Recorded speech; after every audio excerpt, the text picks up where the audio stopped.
what are you going to do when you can't move around this old pile of rocks? Yeah. And so we could laugh about it and have those like funny yet serious conversations. Yeah. Because it's the running, like, behind every joke there's some truth, right? Yeah. And so I think that's having those conversations, because I don't know either, but. All right, hey everybody, and welcome to Conversations. This is the less formal, not group conversation aspect of Friday Conversations. I'm here today with Heather Bryant. Heather, welcome. Hi, nice to meet you. And I would list all the things that you're involved in, but I think we'll let those evolve naturally. We'll make sure that we put them out there. But we've been having such a diverse conversation. Oh yeah, for sure. And just trying to pinpoint exactly where this is going has been challenging. But I think the thing that keeps coming, the phrase that keeps coming up is aging in place, which is one of the things that you're now involved in. So maybe let's start there. Talk about how you're getting involved in this space of helping people age in place. Yeah, so thank you. With Tanglewood Concepts, my business, it's hit home a lot. In 2014, I lost both of my grandparents on my mom's side. And the grandparents were separated, living in different homes. My grandfather, fortunately, diabetic, but he lost a total about a year prior to his passing, and we knew that was going to be an issue. But he was determined to live out his days on this pile of rocks, as he called it. And we had to navigate. My mom and I were the only ones, relative-wise, that lived here in Spokane. So we had to really look at, what could we do to make him be able to live out his days on the rock.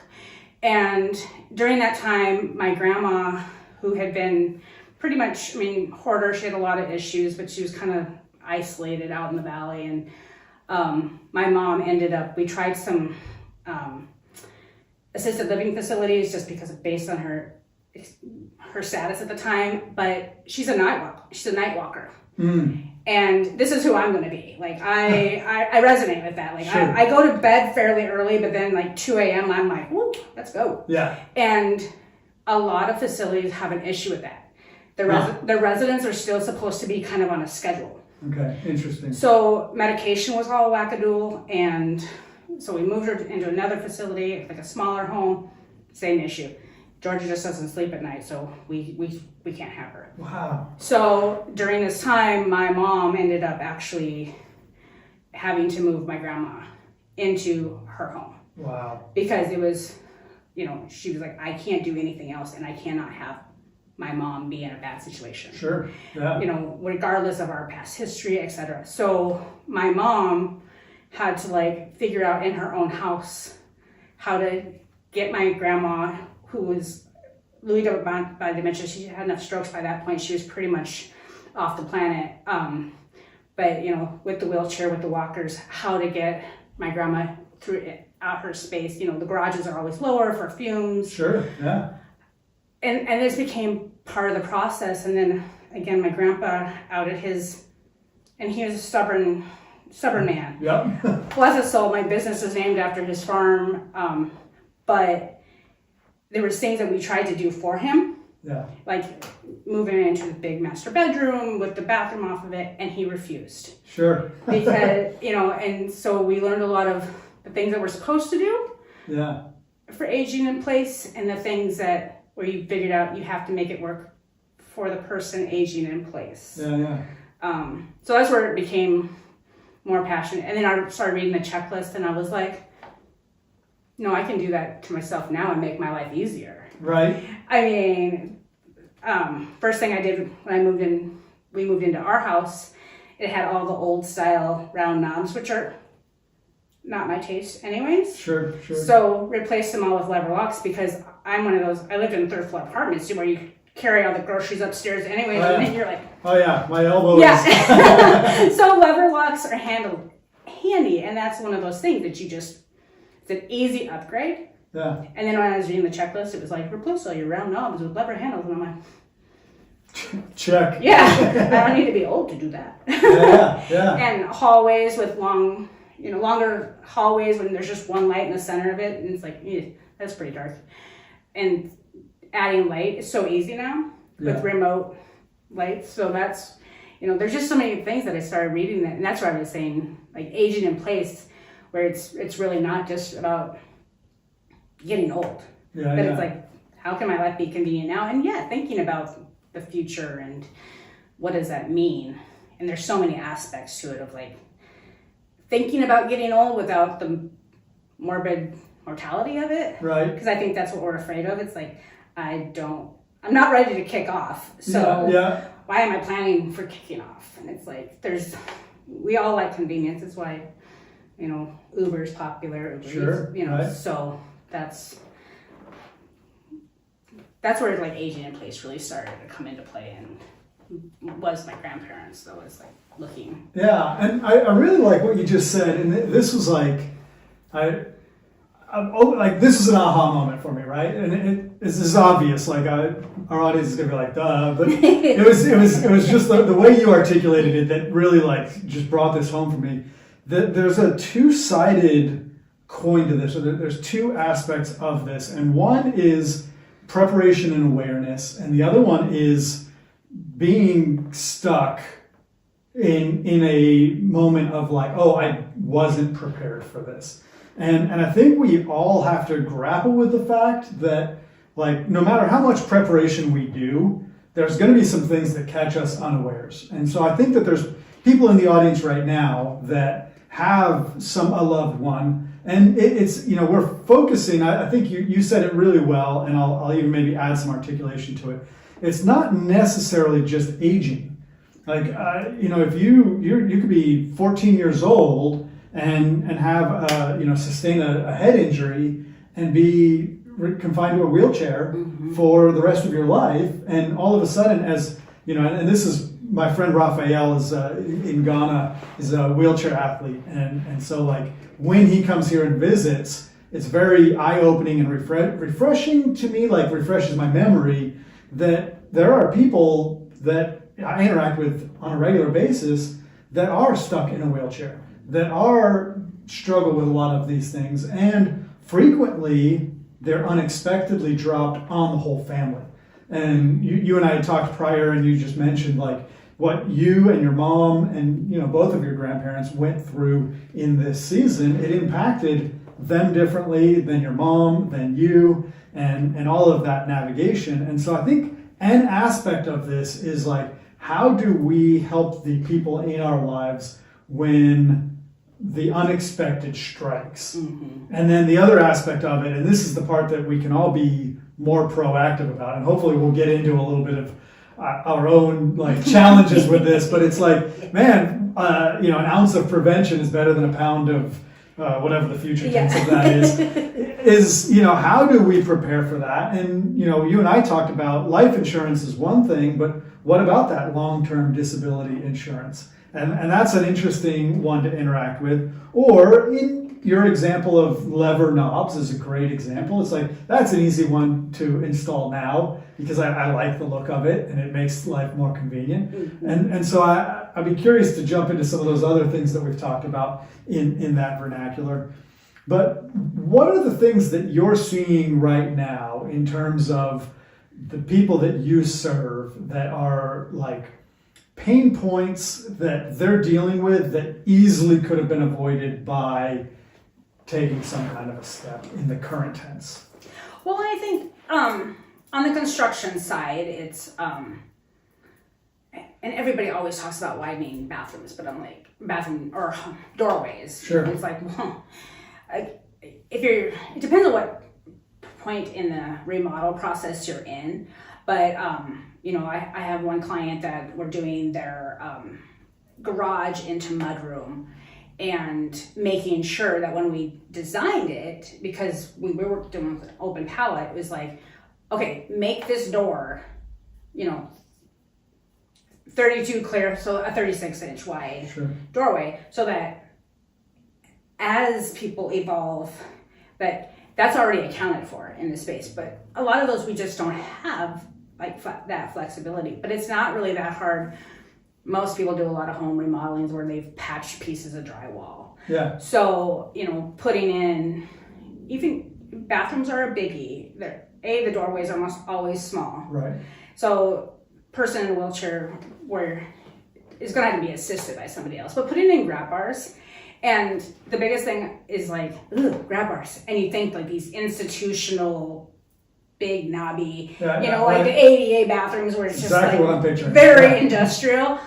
But fortunately, manufacturers are starting to go beyond that. Okay. And so the designs are pretty cool. Oh, Like they have cool brass finishes and matte black that actually look more like sleek pieces.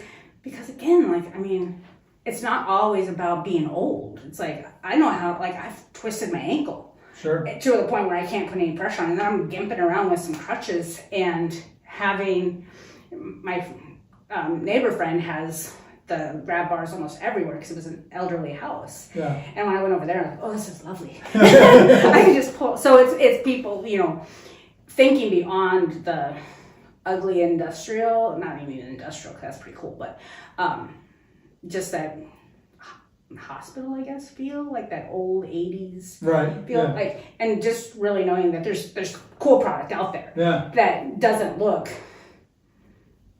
dated or just adding features to their houses. And I was thinking about even a lot of especially where we live there, in the inland Northwest, so many houses are built on hills, so your landscaping is, but you can do cool handrails with lighting in it. Oh, yeah. It's like, okay, so as you're down the hill, it's almost like a pulley system for yourself. You can get there, but so you can add a lot of features to your home without to prepare for that future piece. But space is a big one, and if you read through the checklist for aging in place, some of it I'm like, okay, I can't do that. Yeah. It's like making sure that your garage is big enough to have a 5-foot clearance around for a van, and it's like your garage door is tall enough to do the taller vans. It's like, well, yeah, if you're building a new house, maybe think about those things. But if you're in an existing home, do what you can.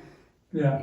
Looking at the pieces. So it sounds like the ADA has a website. Obviously, they have a website, but on their website, they have resources that you can kind of look at. What are guidelines and recommendations? There's some great, on the National Association of Home Builders has a great checklist for aging in place. Again, can be totally overwhelming. Yeah. But there's also features on there like the extra lighting, non-slip flooring, that are just great things that, again, convenience. Now, so there's resources, and there are, I found in Spokane area, they also have a list of certified aging in place specialists. Spokane, I could only find 3. Okay. But there's so much, again, some of it's kind of common sense, but it's good to, if you're thinking about really, talking to somebody, then, these people have the background and the different aspects and have been around the block, so that the checklist is great. Yeah. It's a helpful tool, and we talked a little bit about the long-term care insurance, so reaching out to your agent, and it's a thing that I've really been feeling lately is, because me and my other half, we don't have kids, so there's not that, oh, my kids will take care of me when I'm older. Right. I don't have anybody to take care of me when I'm older.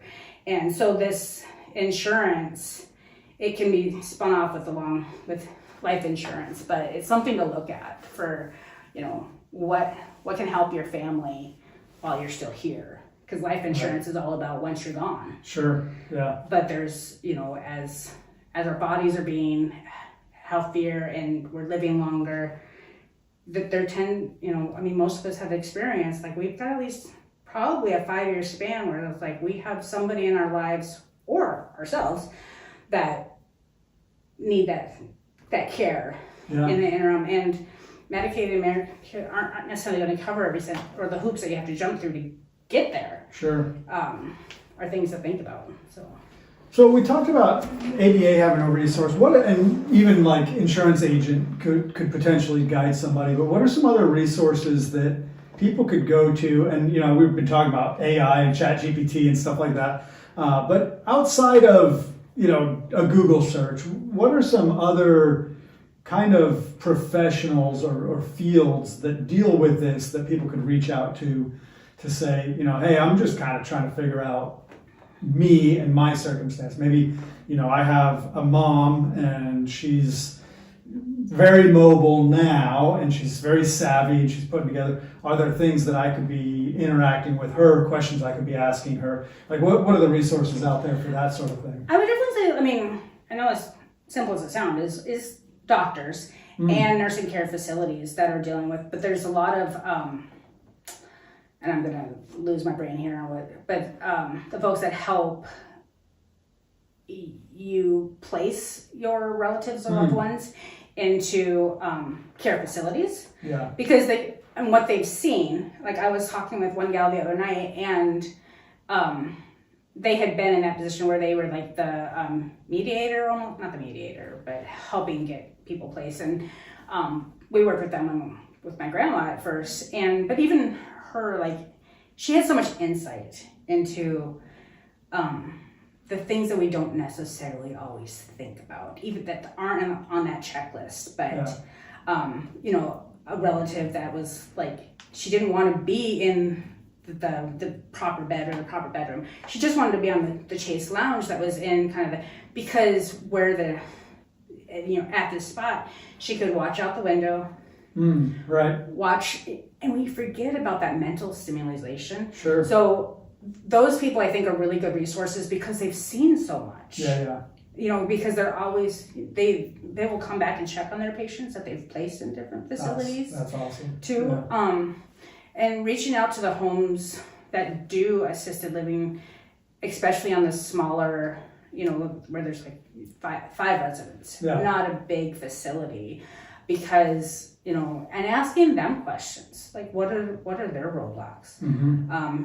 If we had known that night walkers was kind of an issue, like we would have gone maybe a different direction, but even like not knowing that was a thing even at the time, because we weren't around my grandma enough to know like really her habits. But those are definitely, because there are the internet is full of but just talking to people that have the situation. And I will say, talking to, if you do have an extended family and you have people older, younger, that are looking to be where somebody's going to need to take care of them, having those conversations early. Yeah.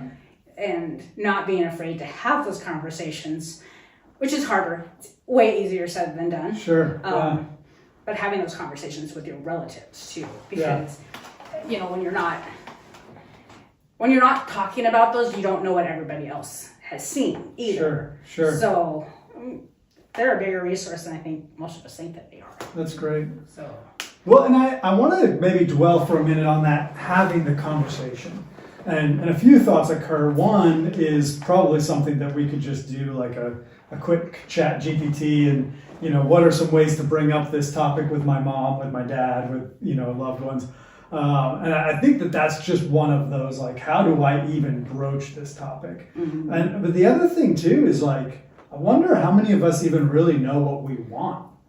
Like, if you were to ask me, hey, John, if you were, what would you want? Like, I'll probably be one of those night walkers. Like, let me just wander around the house at night, leave me alone, and I don't know what I would want. Like, that's a tough question. It's really tough. And it depends, just having those conversations early and not in, come on, folks, we need to sit down and have a discussion about this. Like, I think you're going to get better answers in a fun environment. Sure. Like, we actually had some conversations early on with my grandpa. Like my sister was she's pretty blunt anyways. But, she was like, Grandpa, you're going to die and I want to buy your house. So sell it to me now before it's an issue. And we were all sitting around playing cards. Yeah. And he's like, just laugh off. But then it was like, what are you going to do when you're, you can't move around this old pile of rocks, so we could laugh about it and have those like funny yet serious conversations. Yeah. Because, it's the running, like behind every joke, there's some truth. Right. Yeah. And so I think that's having those conversations, because I don't know either, but, you know, and obviously with my grandpa, we didn't know that he was like anti that bedroom, because we were adamant. Like, you were going in that bedroom, and he's like, no, I'm not. Yeah. I'm going to wiggle my way through this tiny bedroom door.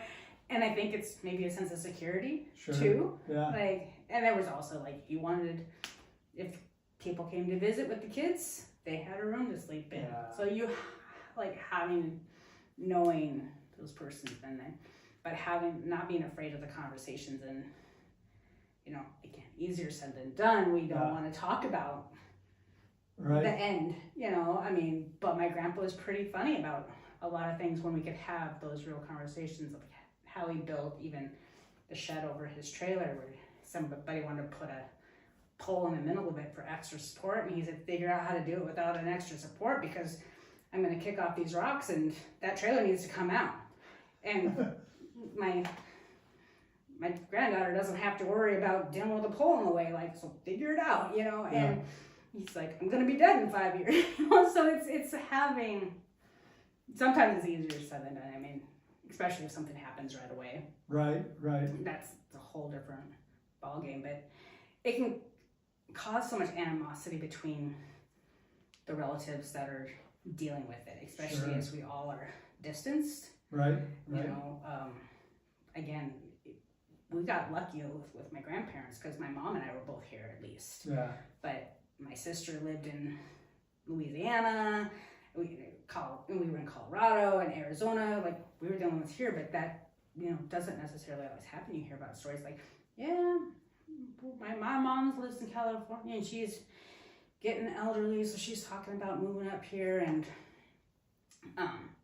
exploring the idea of accessory dwelling units that can be, you know, the glorified she shed in the backyard, that can be a place for, you know, looking at some of those options. But again, it's the burden of, there's so much more to it with the expectations of the siblings, or the, you know, the people left, like, not behind, because you're they're still you know, still here, but they're the ones that are like, you know, they have to have those conversations too, like, who's going to take care of Grandpa Joe when he needs help. And learning how to deal with people. I'm going to have to take some classes, because I don't have a nurturing nurse type personality. So, like, what are we gonna do? Like, if my other half gets sick before I do, I honestly have no idea what I'm gonna do. Or my sister and I have talked about it with my mom. She lives in Iowa. Like, what are we gonna do? Right. Because we're pretty headstrong people, that we didn't go into nursing for a reason. Right. But what is that? Who carries the burden? Sure. And it's not necessarily a burden, but, you know, it's still your life and your piece that you're bringing back in. And it's like, yes, they raised us from children, you know, but what do we do now? So they're hard conversations. For sure. And the thing that I'm struck by is how unique that conversation is going to be for every person. And to, you know, the hope would be that we just kind of come up with this one-size-fits-all system program, like, here, fill out this Google form and you're good. Like that, how great would that be? You know, like, have our AI overlords come up with that for us. What's my conversation for? And yet at the same time, I think that, you know, starting early, you know, as early as, you know, like having the conversation with your kids before they're even adults, having the conversation with your parents before you even have kids, like wherever you are on the spectrum, start having that conversation. You know, you're dating somebody, like maybe not before you get to engage, right? Maybe not quite like, hey, first date, hey, what do you want me to do if you there's some common sense that needs to be had here, but you know, like early on, say like, hey, this is something that is on my radar. I want it to be on our shared radar. What, you know, and business partners, I think is a big one.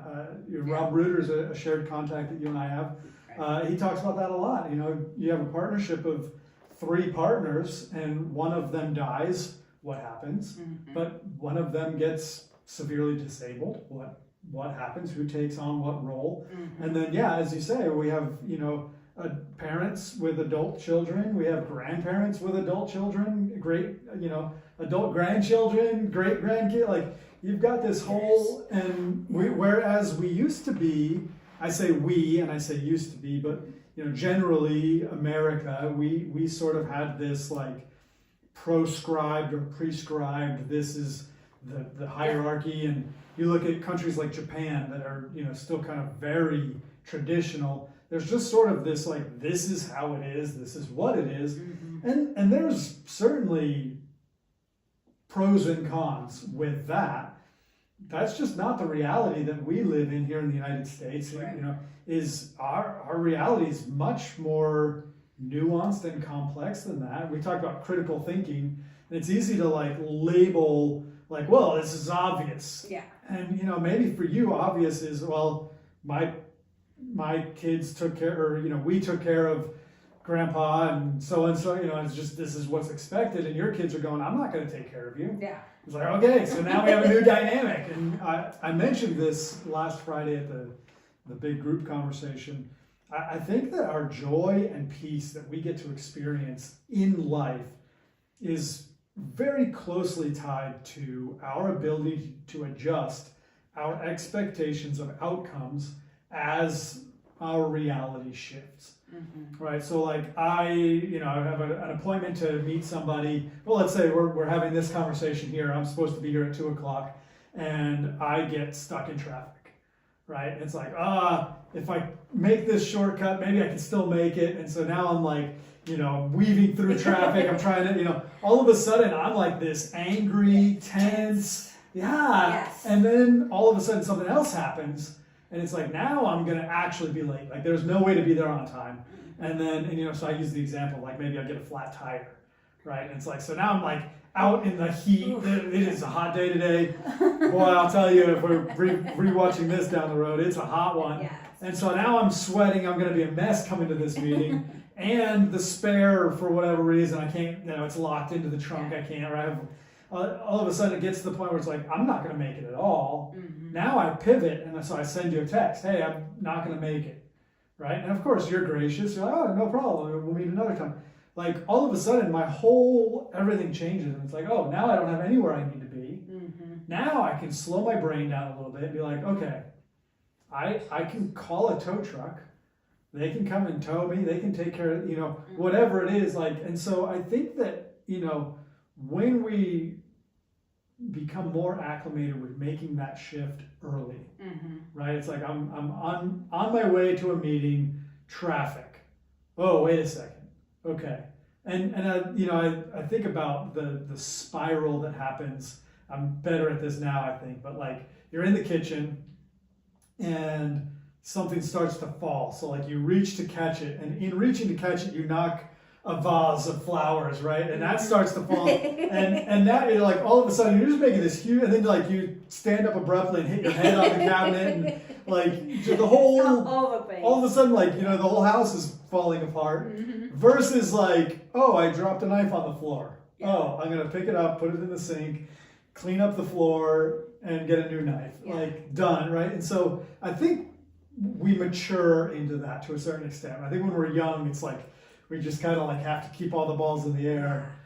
And I use it a lot at in jobs that I've had, where one of the biggest things, I'm like, there's always going to be some chaos. Yeah.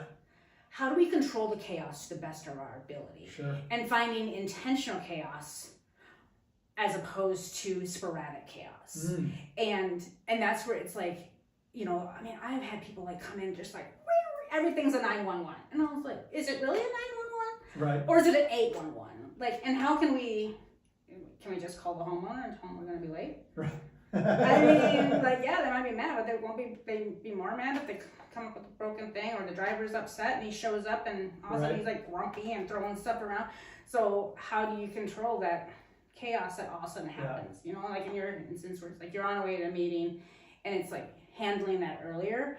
How do you, send the text. Hey, it's looking like I'm going to be running late. Like, are you cool with that? I mean, do you have something to be, rather than, you getting, you're passing and you're driving. Because I know that, I've done that where I'm like, cool, calm, and all of a sudden it's like I'm late and I'm driving faster than I should be, and I am very tense. Right. Where I could have just hit, hey, I'm gonna be a little bit late, Yeah. but I need to be safe.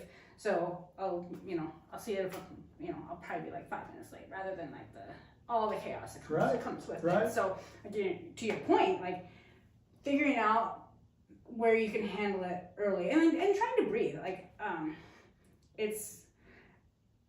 was teaching a guy the other day, even on some software, but I was like, no, click pause. Because he would just like double click really fast. And I'm like, no, you're going, stop it.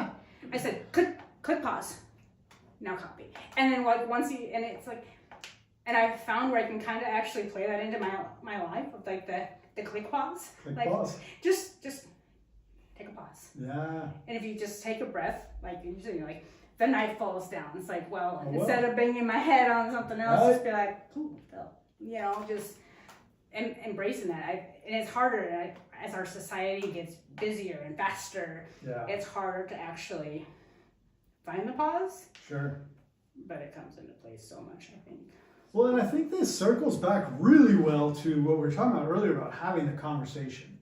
And as you were talking about that, I realized like one of the things in my industry, real estate, that really speaks to this issue of like things either getting blown out of proportion or being manageable is when you're dealing with people buying $300,000, $400,000, $500,000, $700,000 house. Like this is a big investment, big dollar amounts being thrown around, and it's really very interesting when like I go to Costco and I'm looking at like a $20 item, and I'm looking at the two options, right? One's like 25, one's 20. I'm splitting hairs over $5, right? I'm like, oh, just sweating here, right? Because it's like I got to get the right value here. And then I call a client. I'm like, it's just $500. No big deal. But for me, I'm as a realtor, I'm getting the phone call from the lender, from the other side, whatever, that something changed, and now we're looking at it could be a $5,000 difference, could be a $10,000 difference, could be the difference between a deal closing and not. Like these are big, and it lands on my plate, right? And it's that moment of like, my hair goes on fire. I'm just like, whoa. And 9 times out of 10, the solution, the solution always, you pick up the phone, right? And 9 times out of 10, that's not a text message. Right. Hey, you're going to have to pay another $5,000. See ya. Smiley face, LOL emoji. Like, no, this is a phone call. And so I think that's where a lot of times I'm speaking for myself, but I've observed it in enough people that I think this is pretty universal. We like to have the conversation in our head before we have the conversation. And I don't think there's anything wrong with that. I think it's good to kind of like rehearse a little bit. Like even this conversation, we talked a little bit beforehand. I paused and you get the gist of where you want things to go. There is an aspect of preparation. But I think what we tend to do is we spend too much time there. We have this rehearsed conversation in our heads, and it's usually a catastrophized conversation. I say something, and in my head, you say the worst possible thing back to me, and I'm reacting to that. And then you respond even worse to that. It's like this whole conversation is off the rails before. And then I actually pick up the phone and I say, hey, how's everything going? I'm calling about that meeting that we're going to have. You're like, oh, I've been meaning to reach out. I'm going to be about 15 minutes late to that. All right. I was actually calling to let you know I was going to be about 10 minutes late. So perfect. We'll see you there. And so much of and so again, circling back, I think that with all of the tools, with all of the chaos, all of the noise that's going on, we can't underestimate the value of having a conversation one-on-one. And that's why I do this. That's why I do the Friday conversation.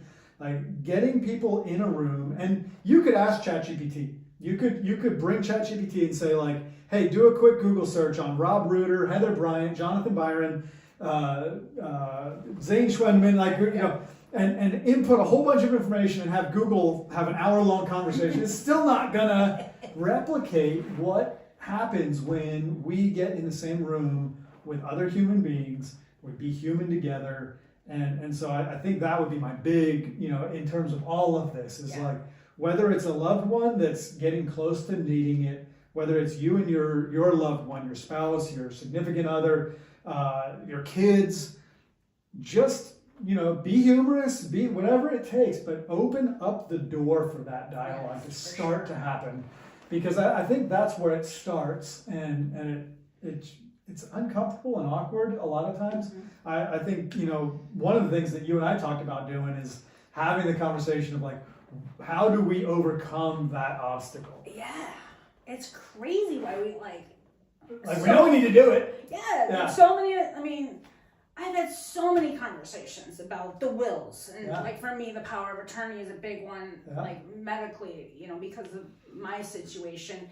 And it's like, why am I not doing, especially power of attorney? It's like you just go online, you fill out some stuff, and you go have it notarized. There's nothing magical about it. I know from my seat, what it really stems from is like, it's for me and my other half to be able to have those, but we're afraid of it. We don't want, we know that we need it for each other. Yeah. But we know that in those circumstances, because he said it to me, like, I would rather, if your mom's still alive, I would rather her make the decision.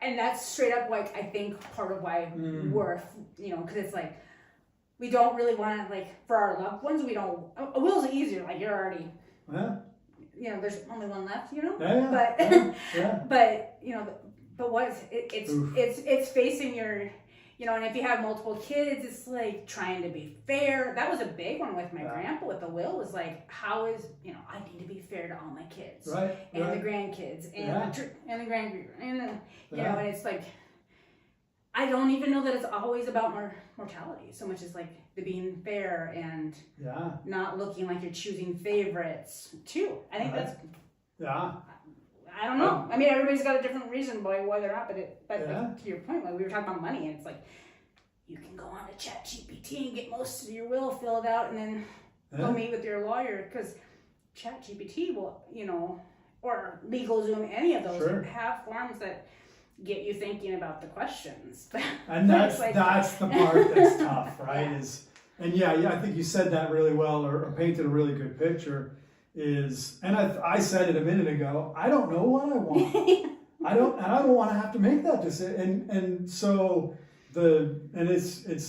I want to be careful and sensitive, not just for my own ego, but for everybody out there. Like, this is a tough thing, but it's almost a cowardly thing that we engage in by saying, I don't want to make that hard decision, so I'm going to leave that for whomever, because really, if I'm disabled or pass away, either of those, and I haven't made the decision and put it in writing, somebody else is going to have to make that decision for me. And it is so, again, maybe it's a blessing and a curse. I still haven't done a will, so who knows. But with my grandparents again, my grandpa was, partially pushed by like my eldest uncle, but everything was in place. Yeah. It was dialed in. And this is happening because of, and he did struggle with the, at the end, the being fair piece of it. But then my grandma was absolutely not prepared. And the left behind situation of like what my mom, and again, it's like my poor mom was dealing with, my grandpa passed away, her dad passed away, 7 weeks later, her mom passed away. Yeah. So you're already dealing with a horrible situation of trying to plan 2 funerals. And, but my grandma was so not prepared. Right. With no will, no anything. And what my mom had to jump through to get accounts closed, access to different things. It's, it is, like you said, being sensitive to like understand, but, there's more to it than I think we think about. Yeah. And we don't want to think about it. But we've had people, you can lose ones unexpectedly very fast. Yeah. And not having a will in place, because yes, we don't know what we want, and then it's like, well, what if it changes? Right, that's next exactly year, what I was right? thinking about, right? Yeah. And it's like, it's called edit. Yeah. But that's, I mean, honestly, that's exactly what I was thinking Yeah. about, because, yeah, like, as we age, as we lose the plasticity and become more rigid in our thinking and all that stuff, it does change, and it does seem like the ones that are closer to that passageway are much more, clear on what they want. Mm-hmm. And so and the other piece of this that I wonder about is, like, right now, being able-bodied and able-minded, some might argue against the second one. I don't The know. minded part. That's your determination. But like right now, I have kind of this sense of like, oh, I wouldn't want to go on living if I was in a vegetative state. Mm-hmm. If I was in a coma, and if I'm in a coma and there's like pretty high chance that I'm going to pull through, yeah, give me a couple days to sort it out. Pause.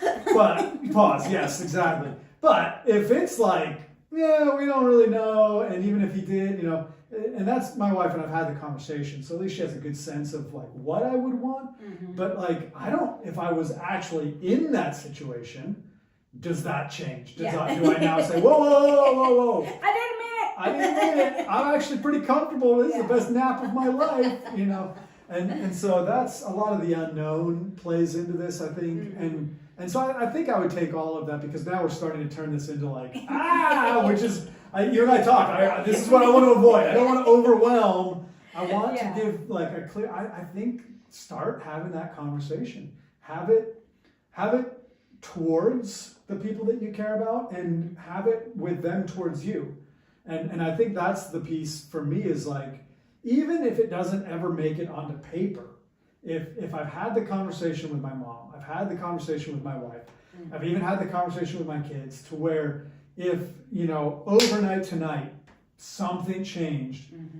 they at least have a sense, and they're going to read the room, they're going to read the situation. And so to that extent, it isn't necessarily cowardly to not have it all figured out. Yeah. And at the same time, the more that we can do towards that end, it is a loving thing to say, hey, this is what I'd like, and I think most people would agree that what I would want is for my loved ones to be very clear Mm-hmm. on how they can take care of my belongings, my whatever. And so I think that's probably pretty universal. Like, and I think what is beautiful about traditions that have had like, this is what happens when you die. Mm-hmm. This is what we do. This is how we treat the situation. It's cut and dry. I think there's a beauty in that, because it's clear, Mm-hmm. and also has its own pitfalls. Yeah. obviously. But it is some, the structure around it, especially in end times now, because that's like end of life, of course. It's like it is easier for your loved ones to have like some structure, because their brains are not necessarily on the full capacity at that point, because they're in a grief state. Sure. Yeah, absolutely. So, but that's, coming back to like that aging, 100% having the conversations.